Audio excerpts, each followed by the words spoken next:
Multivitamins for women, ito ang para sa iyo. O, may naghahanap sa atin ng multivitamins for women. At dati daw niyang iniinom ay yung 1-a-day multivitamins for women. However, nalalakihan daw siya sa tablets. At ayaw daw niya ipakiramdam na may sumasabit sa lalamunan.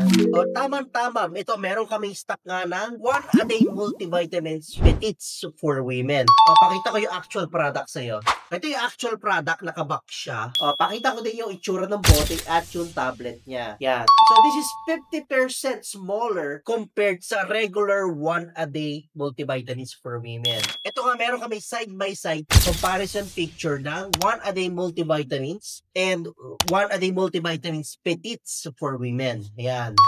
So, kung titignan nyo nga mabuti, may kalakihan nga yung tablet ng 1-a-day multivitamins for women compared sa 1-a-day multivitamins petits for women. O, pakita ko na din yung supplement facts nitong 1-a-day multivitamins for women. Yan. So, nakalagay dyan, recommended dosage, 2 tablets. Pero kung ako ang tatanungin nyo, pwede na yung 1-a-day. Just make sure na consistent ka at everyday ka iinom.